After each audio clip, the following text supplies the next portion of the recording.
Hi, my little friend.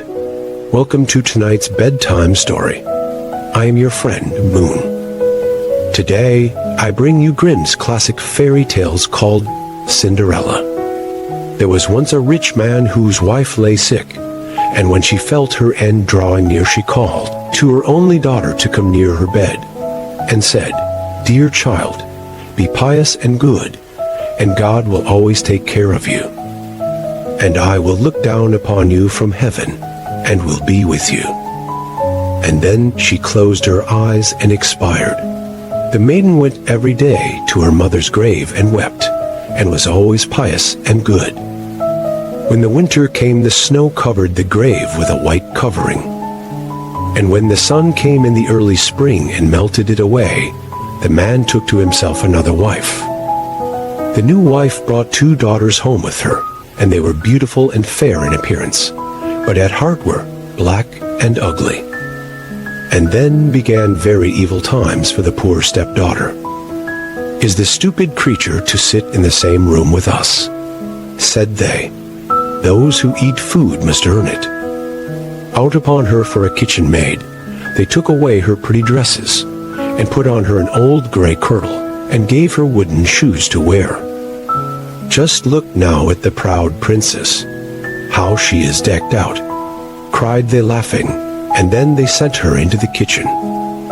There she was obliged to do heavy work from morning to night, get up early in the morning, draw water, make the fires, cook, and wash.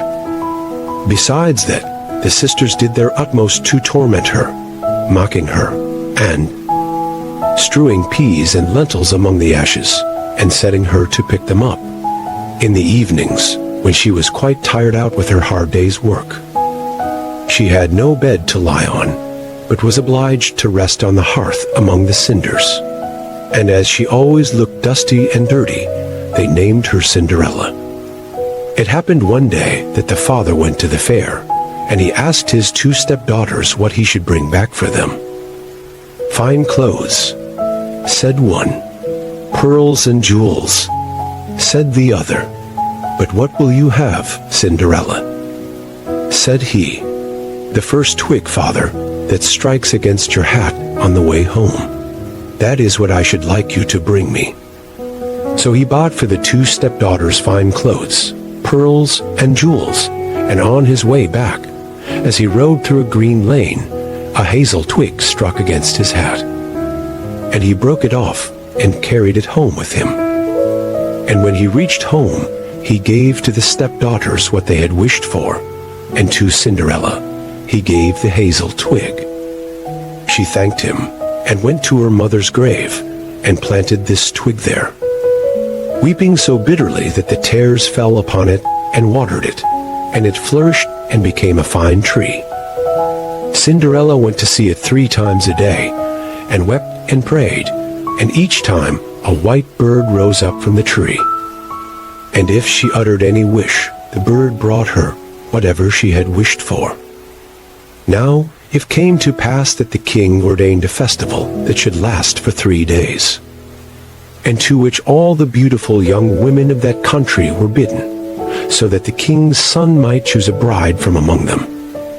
When the 2 stepdaughters heard that they too were bidden to appear, they felt very pleased, and they called Cinderella, and said, "Comb our hair, brush our shoes, and make our buckles fast. We are going to the wedding feast at the king's castle." Cinderella, when she heard this, could not help crying, for she too would have liked to go to the dance, and she begged her stepmother to allow her. "What, you Cinderella," said she, "in all your dust and dirt, you want to go to the festival, you that have no dress and no shoes. You want to dance." But as she persisted in asking, at last the stepmother said, "I have strewed a dish full of lentils in the ashes, and if you can pick them all up again in 2 hours, you may go with us." Then the maiden went to the back door that led into the garden, and called out, "O gentle doves, O turtle doves, and all the birds that be, the lentils that in ashes lie, come and pick up for me. The good must be put in the dish. The bad you may eat if you wish."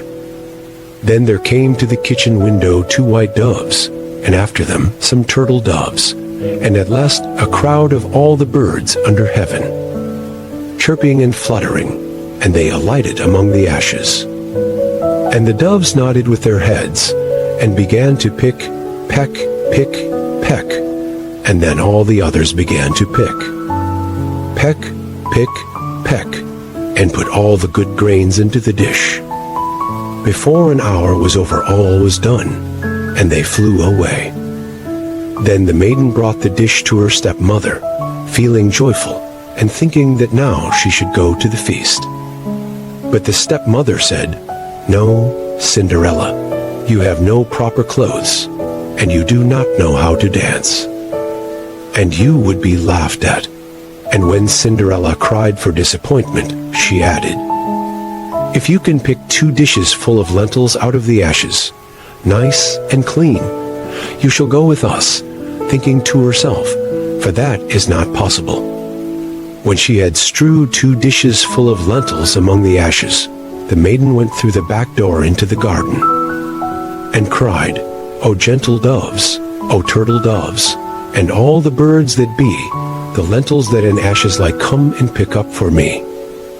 The good must be put in the dish. The bad you may eat if you wish." So there came to the kitchen window 2 white doves, and then some turtle doves, and at last a crowd of all the other birds under heaven, chirping and fluttering, and they alighted among the ashes. And the doves nodded with their heads, and began to pick, peck, pick, peck.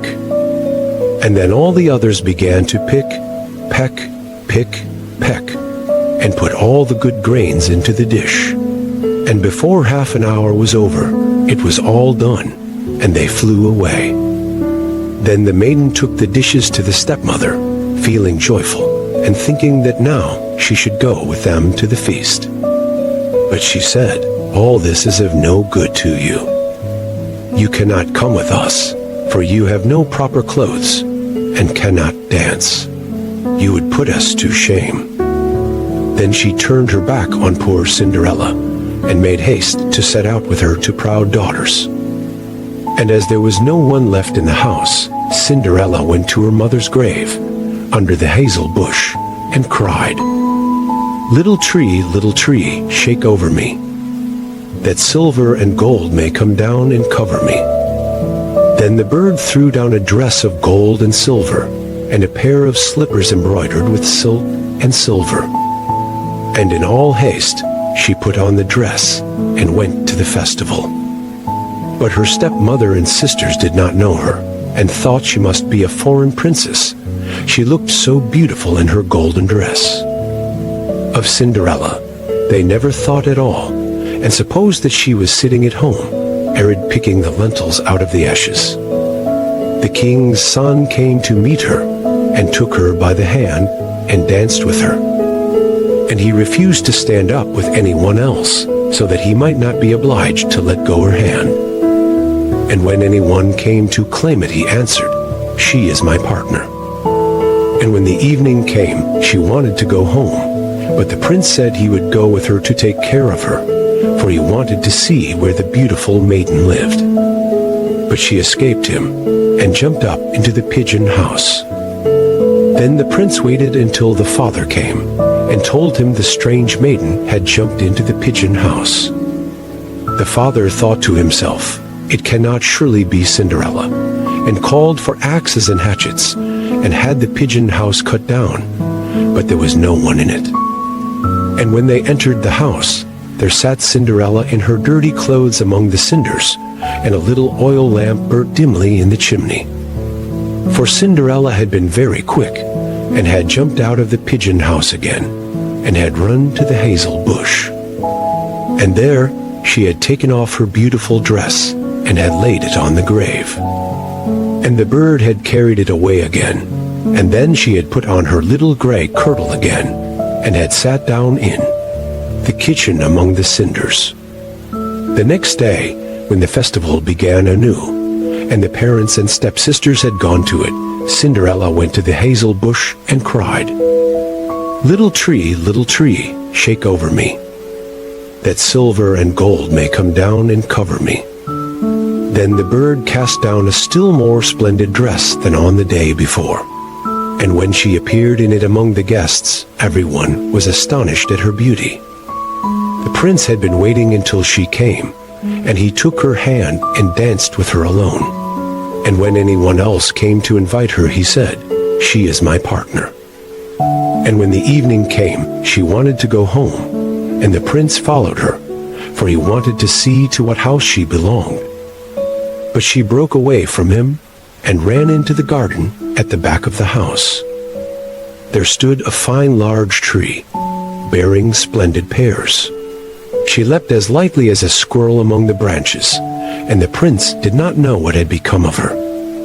So he waited until the father came, and then he told him that the strange maiden had rushed from him, and that he thought she had gone up into the pear tree. The father thought to himself, "It cannot surely be Cinderella," and called for an axe, and felled the tree, but there was no one in it. And when they went into the kitchen, there sat Cinderella among the cinders, as usual, for she had got down the other side of the tree, and had taken back her beautiful clothes to the bird on the hazel bush, and had put on her old gray kirtle again. On the third day, when the parents and the stepchildren had set off, Cinderella went again to her mother's grave, and said to the tree, little tree, shake over me, that silver and gold may come down and cover me." Then the bird cast down a dress, the like of which had never been seen for splendor and brilliancy, and slippers that were of gold. And when she appeared in this dress at the feast, nobody knew what to say for wonderment. The prince danced with her alone, and if anyone else asked her, he answered, "She is my partner." And when it was evening, Cinderella wanted to go home, and the prince was about to go with her, when she ran past him so quickly that he could not follow her. But he had laid a plan, and had caused all the steps to be spread with pitch, so that as she rushed down them, the left shoe of the maiden remained sticking in it. The prince picked it up, and saw that it was of gold, and very small and slender. The next morning, he went to the father, and told him that none should be his bride save the one whose foot the golden shoe should fit. Then the two sisters were very glad, because they had pretty feet. The eldest went to her room to try on the shoe, and her mother stood by. But she could not get her great toe into it, for the shoe was too small. Then her mother handed her a knife, and said, "Cut the toe off, for when you are queen, you will never have to go on foot." So the girl cut her toe off, squeezed her foot into the shoe, concealed the pain, and went down to the prince. Then he took her with him on his horse as his bride, and rode off. They had to pass by the grave, and there sat the two pigeons on the hazel bush, and cried, "There they go, there they go. There is blood on her shoe. The shoe is too small. Not the right bride at all." Then the prince looked at her shoe, and saw the blood flowing, and he turned his horse round and took the false bride home again, saying she was not the right one, and that the other sister must try on the shoe. So she went into her room to do so, and got her toes comfortably in, but her heel was too large. Then her mother handed her the knife, saying, "Cut a piece off your heel. When you are queen, you will never have to go on foot." So the girl cut a piece off her heel, and thrust her foot into the shoe, concealed the pain, and went down to the prince, who took his bride before him on his horse, and rode off. When they passed by the hazel bush, the two pigeons sat there and cried, "There they go, there they go. There is blood on her shoe. The shoe is too small. Not the right bride at all." Then the prince looked at her foot, and saw how the blood was flowing from the shoe, and staining the white stocking. And he turned his horse round and brought the false bride home again. "This is not the right one," said he. "Have you no other daughter?" "No," said the man. "Only my dead wife left behind her, a little stunted Cinderella. It is impossible that she can be the bride, but the king's son ordered her to be sent for." But the mother said, "Oh no. She is much too dirty. I could not let her be seen." But he would have her fetched, and so Cinderella had to appear. First, she washed her face and hands quite clean, and went in and curtsied to the prince, who held out to her the golden shoe. Then she sat down on a stool, drew her foot out of the heavy wooden shoe, and slipped it into the golden one, which fitted it perfectly. And when she stood up, and the prince looked in her face, he knew again the beautiful maiden that had danced with him. And he cried, "This is the right bride." The stepmother and the two sisters were thunderstruck, and grew pale with anger. But he put Cinderella before him on his horse, and rode off. And as they passed the hazel bush, the two white pigeons cried, "There they go, there they go. No blood on her shoe. Thesha's not too small. The right bride is she after all." And when they had thus cried, they came flying after, and perched on Cinderella's shoulders, one on the right, the other on the left, and so remained. And when her wedding with the prince was appointed to be held, the false sisters came, hoping to curry favor, and to take part in the festivities. So as the bridal procession went to the church, the eldest walked on the right side, and the younger on the left, and the pigeons picked out an eye of each of them. And as they returned, the elder was on the left side, and the younger on the right, and the pigeons picked out the other eye of each of them. And so they were condemned to go blind for the rest of their days, because of their wickedness and falsehood. Today's bedtime story is end. I'm your bedtime companion, Moon. And I will continue to share different bedtime stories on this channel every day. Feel free to leave your thoughts and suggestions in the comments. Remember to subscribe, like, bookmark, and follow.